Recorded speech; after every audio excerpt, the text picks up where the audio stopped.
welcome back. This is episode 15 of the UK Thrashers podcast. In this week's episode, we got an interview with London metalers ThrasherWolf. But before we get into that, here's Thrash Squatch and Head Transplant. Now one doctor is planning on making history by performing the world's first ever head transplant. Something doesn't feel right. Head transplant. Bring me just to do free. Head transplant. Mind and body dissonant. Head transplant. Getting into madness. No. I'm sick. My body is a useless wreck. I have to drop to live. The sick of mental medicine. There's nothing left to give. What's up until I met a breakdown till last week. Experimental neurosurgery. It will with the right head. Get me done to body.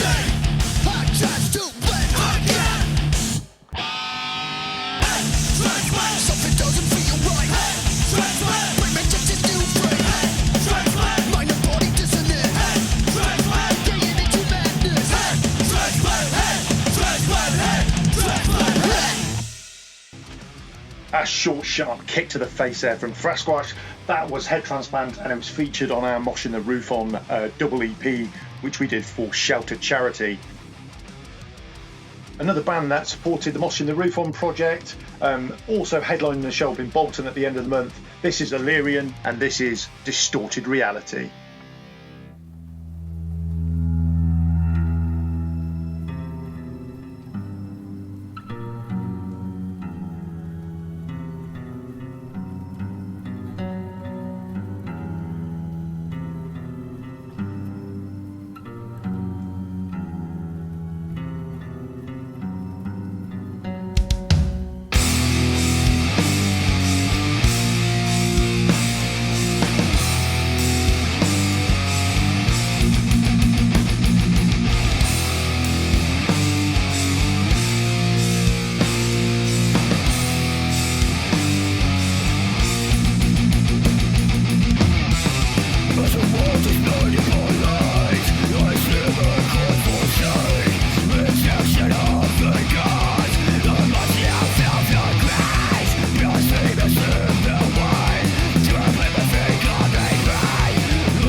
As we said, that was Illyrian. They're up in the Elmer in Bolton at the end of the month with bands like Hellfected, Thousand Scars, Beyond Your Design, all supported by Unearthed Music.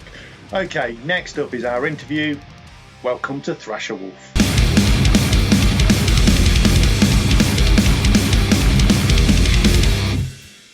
Okay, this week's band in the virtual studio are ThrasherWolf. Welcome to the show, lads. Hi there. Hey. Nice, happy to be here. So for a change, I think I've got the whole band. I don't think this has ever happened before. We've managed to get all members of a band all in the same Zoom room at the same time. So do you guys want to introduce yourselves, kind of go round and introduce yourself and say what you do in the band? Okay, I don't know what order you guys are on the screen, but for mine, I'm first, so I guess... Hello, I'm Alex, I'm the bassist, and I also do a little bit of backing vocal for the live sets. I'm sparsely involved on the vocals on the track, but more for the live stuff. I'm Daniel Lucas, and I'm the front man, which means I scream into the microphone and shred on the guitar at the same time. It's no easy feat. I'm Jack, and I'm the other guitarist. I do a bit of lead alongside Dan. We kind of split all that up between us. And I'm Bill. I'm the drummer, and I'm the drummer. And you carry too much kit, and everyone has to help you load in and load out, and you make everyone's life a misery because you're the drummer.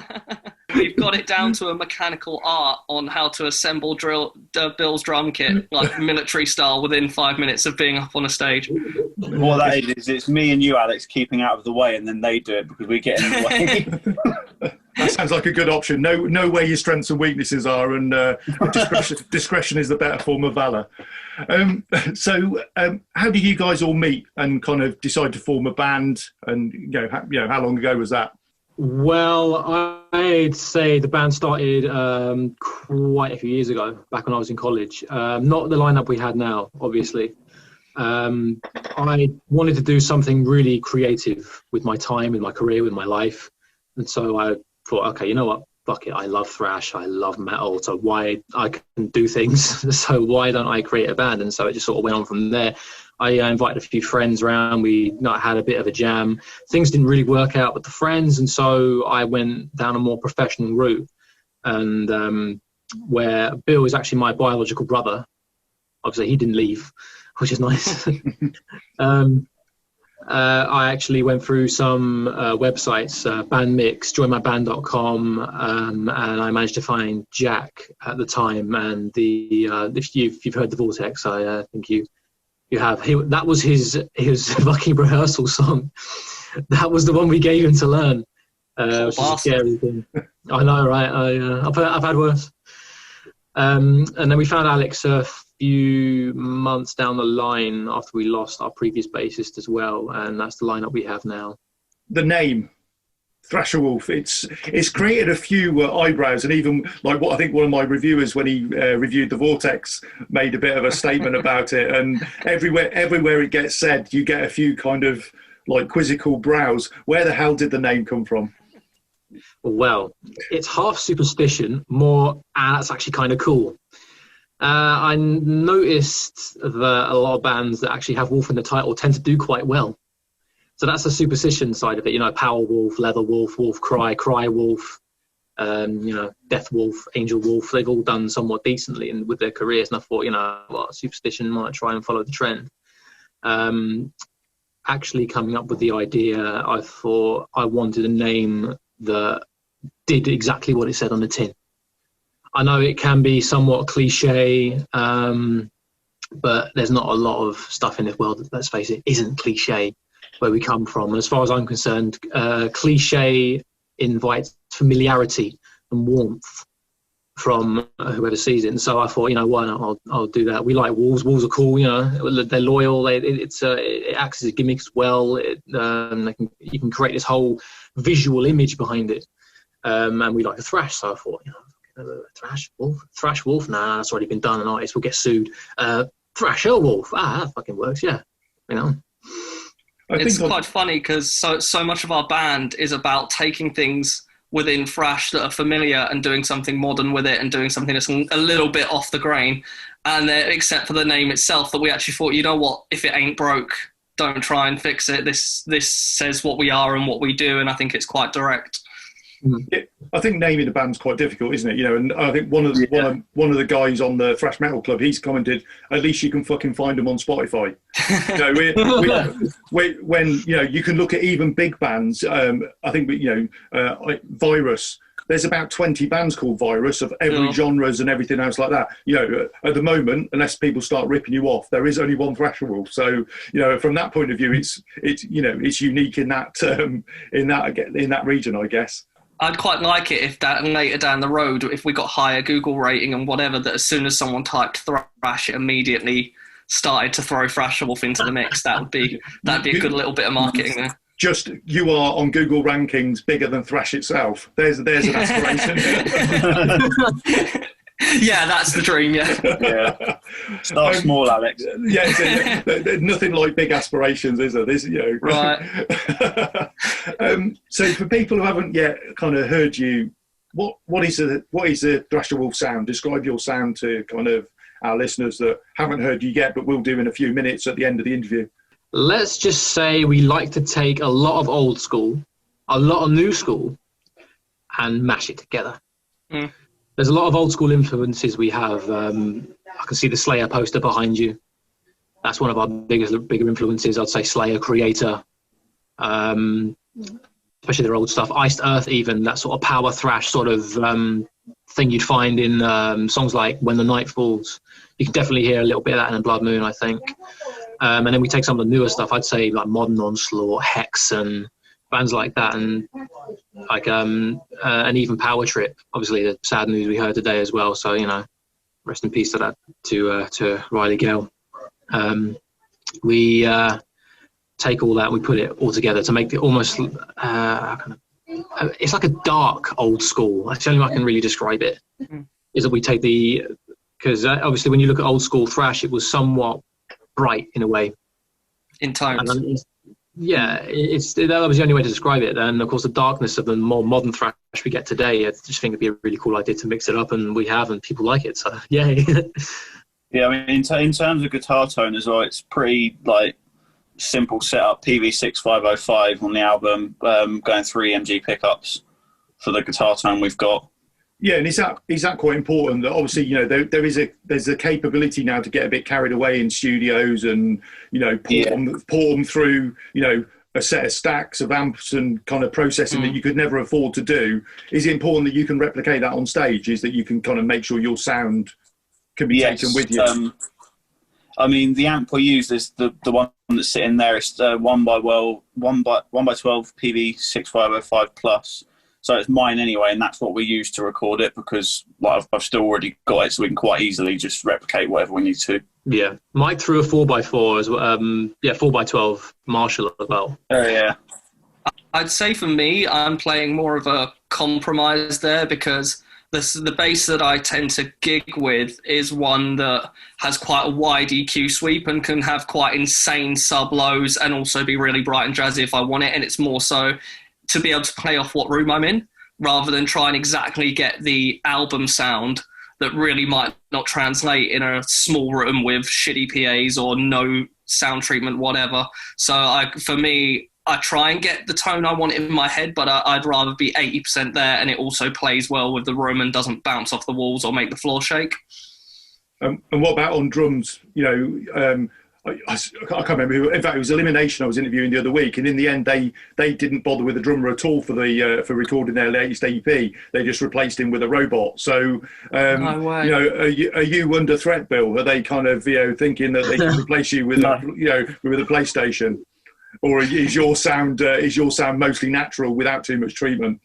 I like to keep it natural, as natural as possible, but. Yeah, I always worry, you know, maybe one day I'll get replaced by a robot. Hopefully that doesn't come anytime soon. Only as a drummer, not as a brother. It's okay. He's not going to, you know. You guys have just recorded your first album. Real studio, was that your kind of first time in a real studio as individuals or as a whole band, or have you kind of been around the studio route before? Really, this isn't technically our first release. Now, this is something that not a lot of people will know. But back when it was just me, Jack, and Bill, before we found Alex, we had released something called Blood Moon, which is a 5-song EP.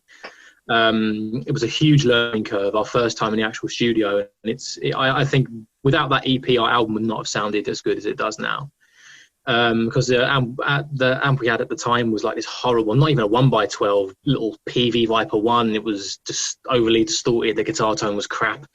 The songs didn't really change. I mean, there are 5 songs you'll find on the EP. You'll now also find on a new album, but re-recorded, and with the 4 new tracks added to it. But as I said, without that learning curve, this album would not have sounded as good as it did. See, I had a feeling you'd have something else out, and with a quick Google, I couldn't find anything. So you've managed to bury that quite well then. Yeah, there's a reason for that. There's a reason to find it. So this is one I've got to get you pissed on and get you to share the MP3 files with me to see what it was. You still have them. We did discuss this the other day. I mean, one day we might sort of release it and say, "Hey, look what we did!" Like right in the beginning when we didn't know anything.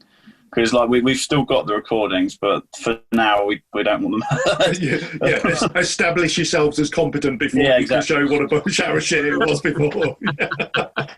I was saying this in an interview the other day that I would be really happy if in a few years it did come back around and people would see these maybe marketed as demos, not releases, and hear how the song sounded before we knew how to record. Because in essence, it is all still there. But as long as people don't think this is our flagship release, great.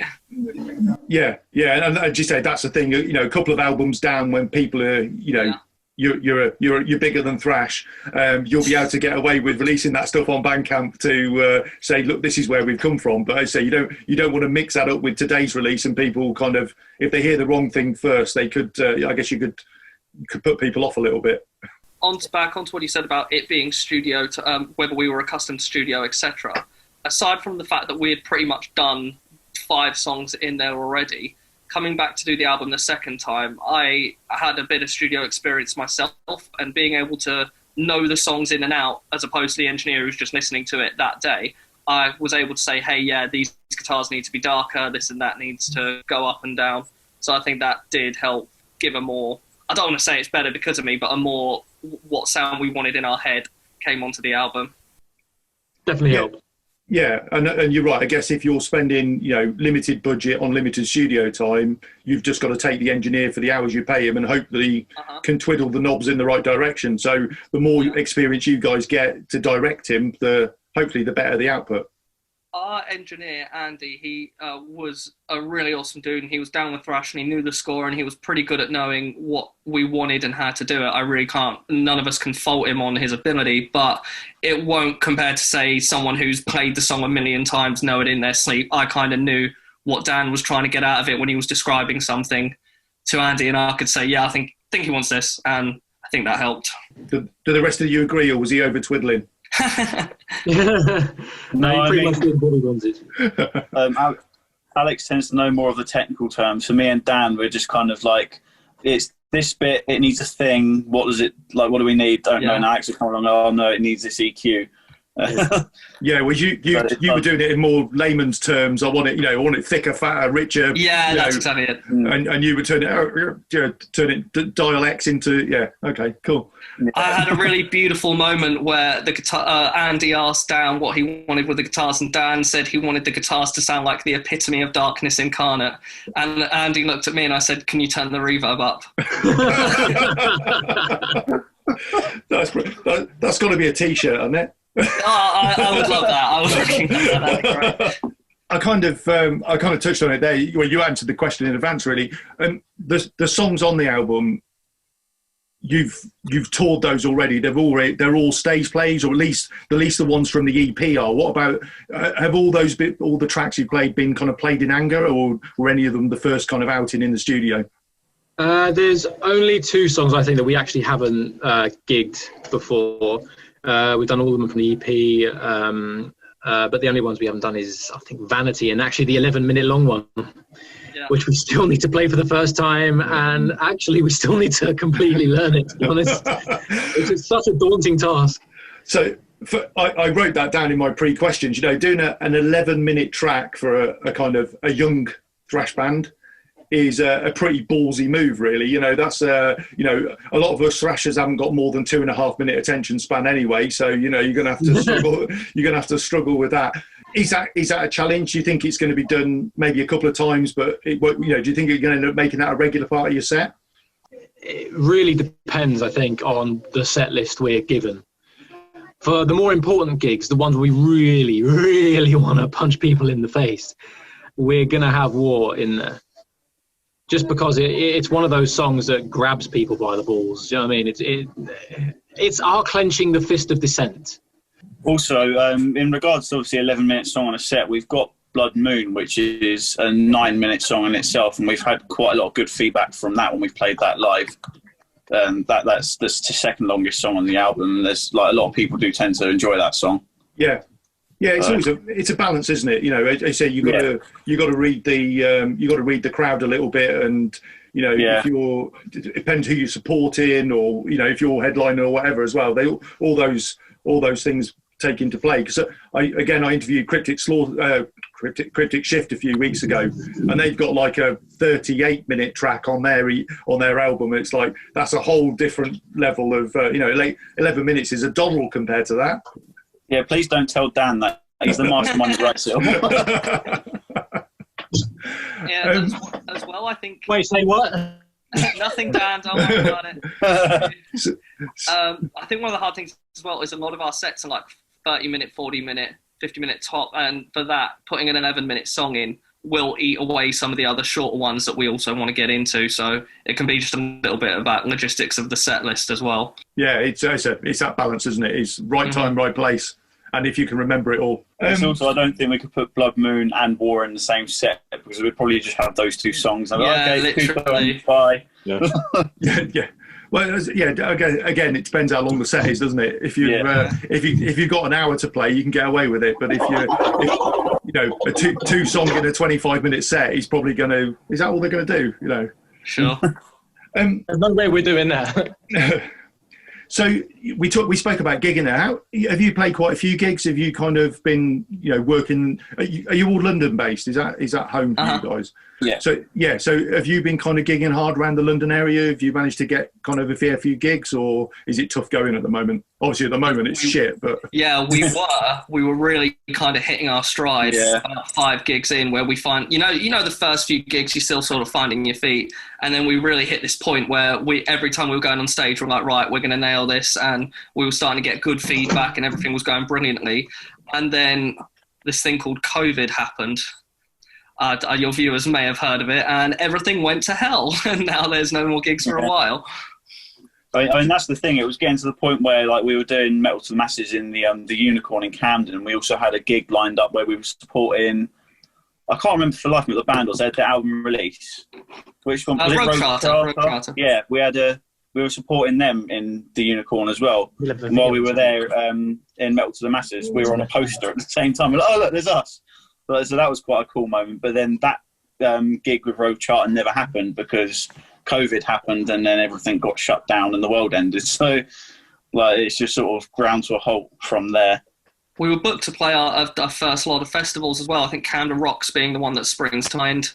So when it all opens back up, we should be back onto doing quite cool stuff. But whenever the hell that'll be, I don't know. Obviously, being in London, do you think that gives you some advantage in some ways? Obviously, I think Manchester's got quite a big scene, but London scene's second to none. Really, there's tons of bands, tons of venues. But is there a risk that there's too many? Is it sometimes hard being part of that scene to kind of step out of it, or do you think there's plenty to go around? I guess that's a good question. For me, I would say that there tends to be too many. There was one venue we went to, I'm not going to name, but it was just an all-round shit night. It was not advertised to us properly, and it was advertised as like a rock and metal day festival. We were there for like 3.5 hours. No one turned up, and it was an open mic night. So it was kind of like there was no one there really that was our crowd. So it was sort of advertised to us wrong. So in that regard, you can sort of find the wrong places sometimes in London. I think because there are a lot of bars and venues and a lot of bands that want to get up, it's very easy for them to exploit the bands. And, everywhere does the whole play for exposure thing that drives me nuts. Yeah. So in that sense, maybe there is a little too much choice. If you don't want to pay for exposure, I'm sure there's another band that will. Yeah, and I guess also, getting the good nights of the week. People can't afford to go out to a gig, every single night, and battling to get the nights that people want to go out, I guess, is always a challenge. Because I look, every time I go to London, it's pretty easy to find a band somewhere, in a venue, and it's tough, and I guess it's also getting onto those bills with those bigger bands that do draw the crowd to hopefully get you guys a bit of extra exposure. Yeah, we're quite lucky in that sense that we do have friends with more established bands going that have given us legs up. And as much as I believe in my crew and everything we've done and we have put the legwork in, it would be undeniable to say that they haven't given us help. So in that sense, we are kind of okay. It's just finding places that I think aren't going to take the piss. Yeah. And I don't think there's nothing wrong with getting a leg up from your friend. No one's going to give you a leg up if you're shit, because they don't want that on their reputation anyway. So it's the whole industry is a little bit nepoticious, but as long as it's done for the right reasons and with people with the right skill, I don't think there's anything wrong with that. Yeah. I mean, that's like a massive shout out to Liam from Hellfect, because they got us the gig with Bangover were headlining that gig in the Fighting Cocks in Kingston, which for me was the most fun gig we've done so far. We had quite a big crowd there, and we only supported there because Hellfect had put our name forward. So they've been very helpful to us, and they've given us a lot of advice. They're proper lads. Love you, Liam. Yeah, Liam's a star, and the Bangover lads are great as well. I saw them. Yeah, they're brilliant as well. I saw their the last gig in the Big Red when the Big Red closed.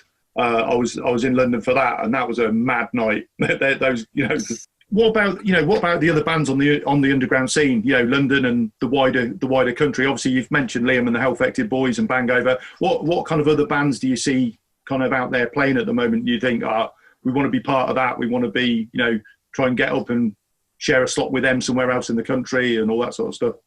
From what I've seen, I'd say I really want to be able to share a stage with Devastator. Have you moved into the toilet, Dan? Yeah, has something happened there? Because that sounded terrifying. Less reverb. I think it was the one you were.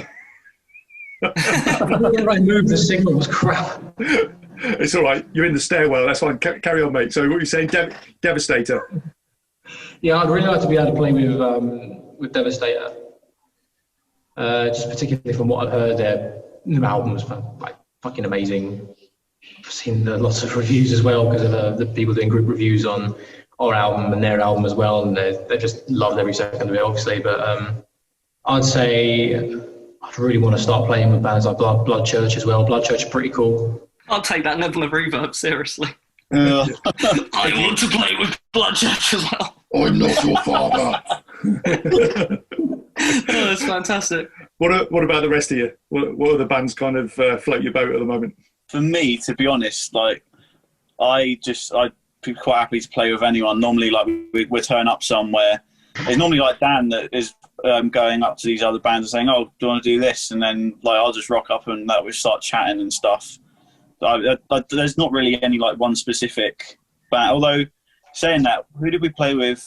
I can't remember who it was. I think it was Aftershock. Yes. They were really good. They were really nice guys as well. I would quite like to play with them again. Yeah, there was another band. Was it Mind who were at the Metal to the Masses that did the kind of weird experimental metal stuff? They were sort of synth prog metal. That's it, prog, yeah. And I really found that interesting. It might just be that all the other bands that night were blasting, thrash and death metal, and they, for me, stood out by a mile. Not necessarily they were better or worse, but it was just when that came on, I heard a Korg synth go, and I was like, oh, hello. So that merging of sound I thought was very cool, and I'd like to play alongside them. See, this is bassists again, isn't it? You're all a bit odd bassists. You all, before you know it, you all want to play 45-minute Rush-inspired tracks and, with weird proggy elements. Every single, you're all the same. I'm not jumping you all in one bucket, but fucking bassists are all weird. Mate, He's I gonna edit really, you out at the end. yeah, I really want to retort, but you're so right. Get out of my head. You know, it's just like, shut the fuck up, Alex. Get out of there. And what about you, This Bill? song's great, but it'd be better with funk, you know? That's it. Yeah, more pop. What about you, Bill? What was that? What was that band? We were at the because it was what was the name of that place as well? My memory's terrible, by The the way. band in the place. Narrows it down. We played, so it was us. It was Aftershock, and it was someone else. We made friends with the bassist. Oh, Purple Con. He came from Northern Europe. It was Purple Con. Yes, I Yeah, remember. that's it. Yeah. Darth Vader has spoken. It's Purple Cone. Yeah, that's it. Yeah. Purple Kong. Go. To play together again. Dark side. Right, back on target. So you've had 2 tracks out so far, Vortex and Good Old Fashioned Violence, both released as kind of the advanced singles for the album. How have they been received in general? They have been received extremely positively. From the reviews we've had from not only yourselves, websites from, I think it was the Metal Times, I think Metal Link did a few Vortex reviews, and the general consensus is it's something that even Creator would be proud of, I believe one of them said. And dark, completely, epically, like, full-fronted, and just thrash in general. Good Old Fashioned Violence has had a pretty similar review system as well, pretty similar reception, in that it's even though it's more of a stomper, I guess you could say, it still had a quite positive thing, because I feel like it still shared the sound, that vibe. So, go on, mate. I'll Sorry. weigh in there and say I saw these reviews popping up on the page, and a few times I actually said to Dan, like, Dan, are you paying people to write this? Like, I couldn't believe like the level of positivity it was. Like, it's our music, so we have to say it was good. But for other people to share such loving respect for each of parts of the song and say, hey, I really like this bit and this bit and this bit, this bit could be better, we just really appreciate that people have actually taken them, dissected them, and given good feedback. Yeah, It's nice to know that people actually like the music as well. Like, when you record music, you hear it to the point where you kind of tell yourself it's good no matter what. But it's nice to know that people off their own back are sitting and reviewing it and they're enjoying it. album comes out in a couple of weeks' time. I can't remember what. Yeah, September 19th. No, so what's the plans? I guess originally you would have had a nice launch party and had loads of friends and got absolutely mullered and played some thrash in a nice venue somewhere. What's the plan? What's the plans now? I'd like to take the time to offer condolences to ourselves for losing the chance to get absolutely mullered and play some thrash at our own album release party. That probably would have been at the Fighting Cocks, we were hoping. I mean, we played there before, but it's just such an awesome venue that we'd like to have played there again for album launch. Awesome. I suppose now it's really more about how I put it, just releasing it socially, just releasing it online through as many reviews and paid advertisements as we possibly can. And maybe we'll do a belated album release party afterwards. I mean, when all this is done, I feel like we put too much work into this to not warrant an album release party of any kind. We deserve one. You're a very different generation to me, and streaming is the kind of the new normal with regards to how people digest music. Are you but obviously everyone knows that you might earn enough to buy a packet of biscuits from all the streams you get if you're lucky. So are you going, you guys are doing quite well with the merch, your t-shirts and things like that. Are you, is getting physical and merch still really important to you guys, obviously to pay for the next wave of studio time? Definitely. And keep you progressing? 100%. Absolutely. It's hard to answer those questions with like precise clarity because COVID and the shutdown has affected what would have been our promotion and stuff now. We recorded this album, what must have been 7 months ago now. And we were fully planning at a time when lockdown was looking to be a short thing, and we thought it'd all be open by now, that this would be the time to release and we'd start gigging and it will be fantastic. But now we know it might not be that way for years to come, that we can't just sit on this album. We need to get it out and promote it, you know, in other ways online and start moving forward with merch and all those things. But it's really hard to say how different the plan would have been if everything was still opened up.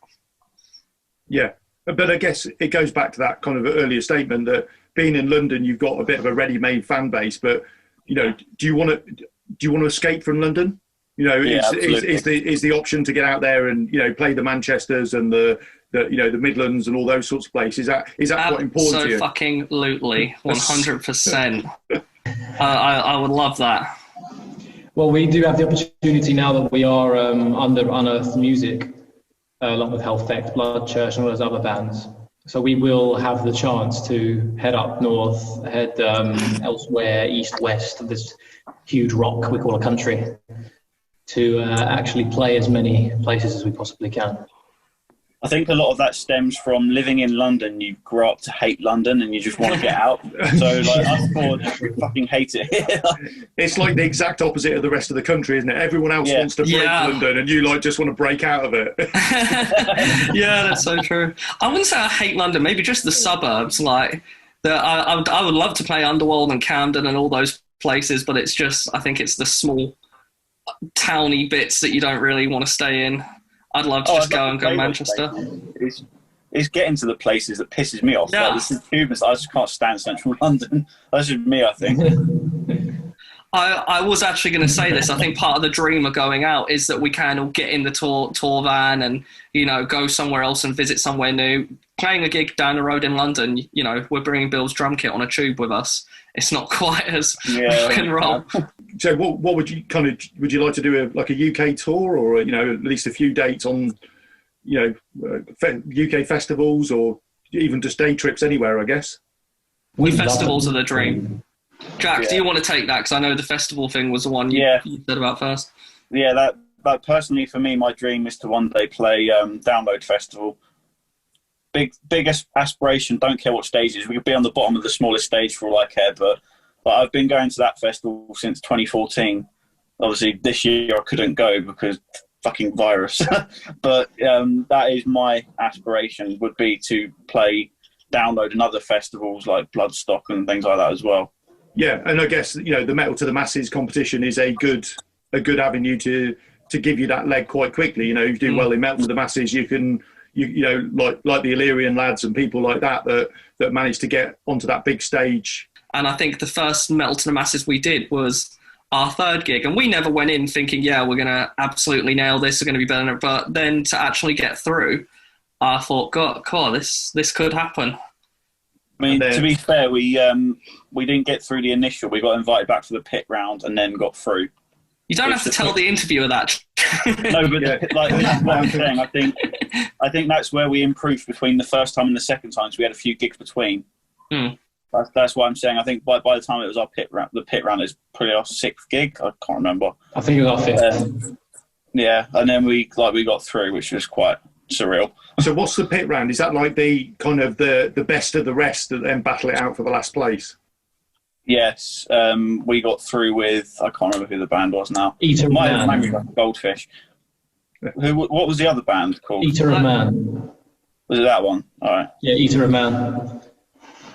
I think the other guys playing were ones who had just got through on like general players, but then there was us and another wild card option that came back for that and then actually managed to get through, which was fucking surreal. Yeah, we're in the quinterfinals now, I think. So we managed to get our way back around and back into the competition, which was nice. I mean, the reason we didn't get through, I think, the first round was we were told by a couple of journalists that were there was it was just a general sort of comfortableness on the stage, which we managed to get almost, I'd say quite quickly, we managed to get a bit of confidence on stage, which saw us through to actually winning the pit rounds.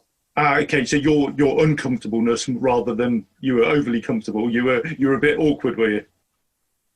Yeah, I think it was sad. It was our third gig. I'd say, Yeah, I would say I think- uncomfortable. We were just playing it maybe a little bit safe, whereas the next time we went into Metal Masses, it was a little bit more, fuck it, let's do this, let's blow these people's minds, and we all came out of our shells a bit more and moved around a lot more. We're playing like fast material that's, I am really guilty of this sometimes, just standing still and staring at the bass, trying to Remember what the fuck you're doing. Yeah, yeah, exactly. Whereas the next time around, it was like, you know what? If this and that goes wrong, who cares? Let's jump around and get the crowd going. And I think that reflected a bit more positively. And nobody knows you were meant to play more open E's on that bass anyway, so it doesn't make a lot of difference, does it? Yeah. So true.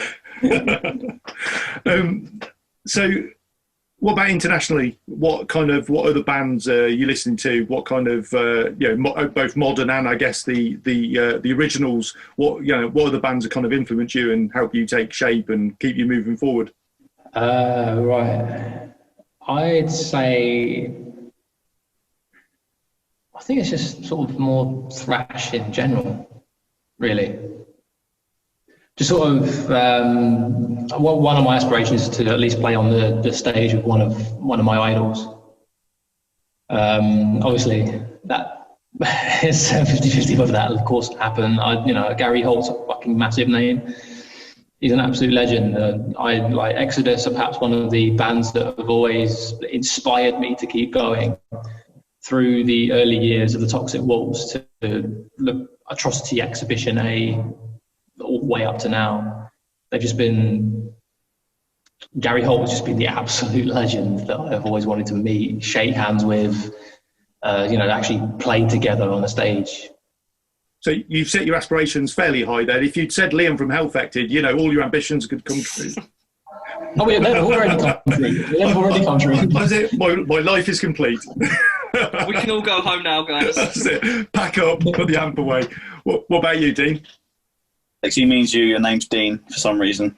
Oh, Dean? sorry. Yeah. My name's Dean. Okay, no, I'm Yeah. Alex. What the? Why's your Sorry. name Dean? Why it does that? That's not me being mental, is it? That does say Dean. No, that does say Dean. Yeah, no, just. Did you forget how to spell Alex again? Yeah, Is that your Pornhub name? I'm such a bassist. I can't even spell my name. I just downloaded this app. It never asked me for a name. Dean's actually my dad's name, so whatever the hell is going on there, I don't know. Don't look at his Grindr profile. Why would I use my dad's name on a grinder? Anyway, going back to the question, you insane boys. So this is a really cliche answer, but Tom from Slayer, I really had to take a few case notes from him because as a bassist, I was used to playing wildly different stuff.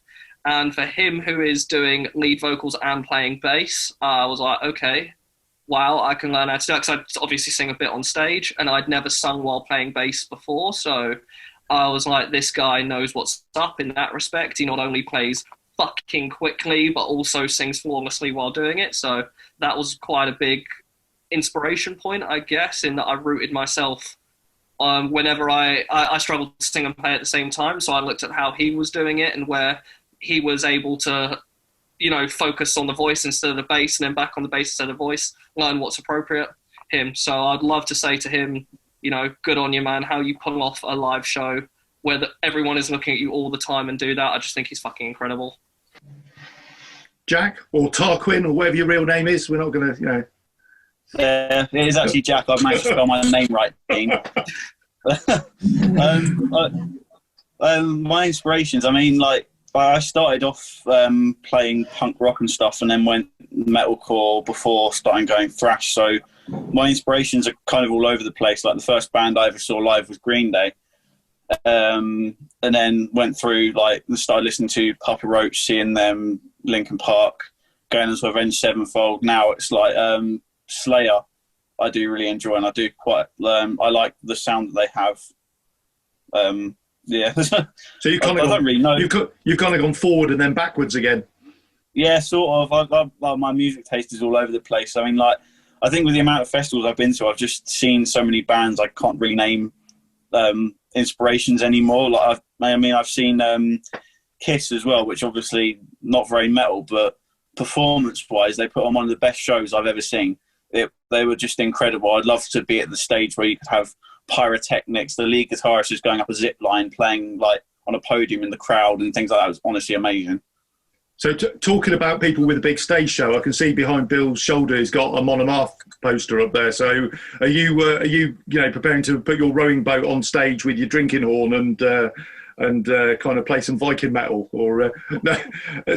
What about you, Bill? What's your influences? Well, I went through some different phases in my teenage days. Went through a slam phase, which, believe it or not, is kind of an influence behind my current drumming ability. Even though I can't play slam, the drumming in slam is crazy. But lately, I've been listening to Carcass and Testament. Sometimes I think, what if we actually got big and we could play with them on stage? It would be crazy. But yeah, we're definitely not worthy yet. But what if, that'll be fucking great. Not worthy. Wayne's World moment. Right, we're kind of coming to the end of the interview. So finally, kind of opportunity, give out any shout out, any plugs, shameless promotions, social media links and all that other bullshit. Feel free to go for it and sell your souls to Satan. I think we managed to expertly weave in about 10 different bands into this interview. As it is. We could not be sucking up to Liam any harder right now if we tried. Let me try. I think my plug is buy our fucking shirts. Just buy our stuff. Buy your merch. Yeah, buy our merch. A shout out to both Liams, Liam in Unearthed Management and Liam in Hellfect, the entirety of Hellfect. Shout out to Bangover, Aftershock, Ton 50, Purple Gong, Eater and Man, Total Consumption, Blood Church, all the bands that we are currently have played with or are going to play with or we hope to play with. Let's give a big shout out to those guys. If anyone can, please like our Facebook page. Doesn't take a second. Like us on Instagram. Head to our Bandcamp. Give us a follow on Spotify. Buy some of our merch, decently priced, because we appreciate all the support that we can get. We appreciate every single member of the pack who takes the time to order our stuff, to listen to our music, and to genuinely support us. And we love you all. Seriously. I'd also like to say, go onto our YouTube channel if you want to see how we played live and how we've progressed so far. Obviously, COVID at the moment, we can't play live, so no one can see us. That's the best way to see us, how we play live at the moment. Yeah, I think in future you'll be seeing more like polished, professional recorded material coming out on the live end.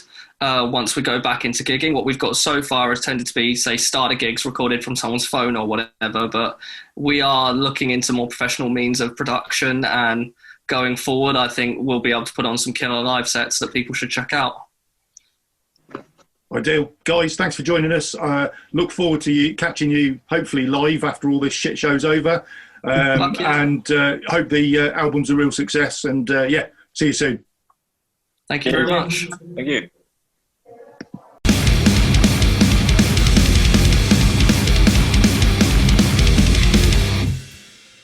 So that was the ThrasherWolf lads. Their album is out very soon, but in the meantime, here's their second single from that album. This is Good Old Fashioned Violence.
And finally for this episode, we're going to play you out with Unleash the Pigs. This is taken from the 2020 album Insanitarium by Canadian thrashers Hyperia.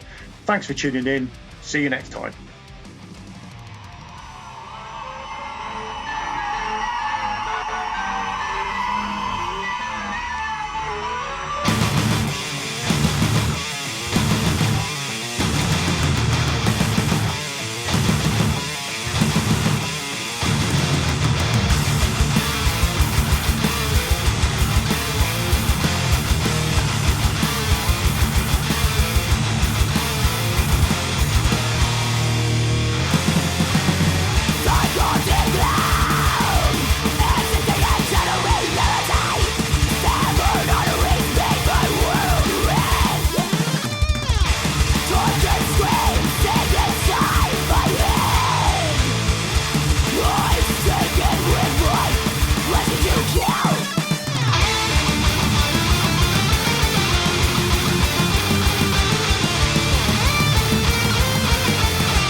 and this is a 2020 UK Thrashers production. All music belongs to the original artist.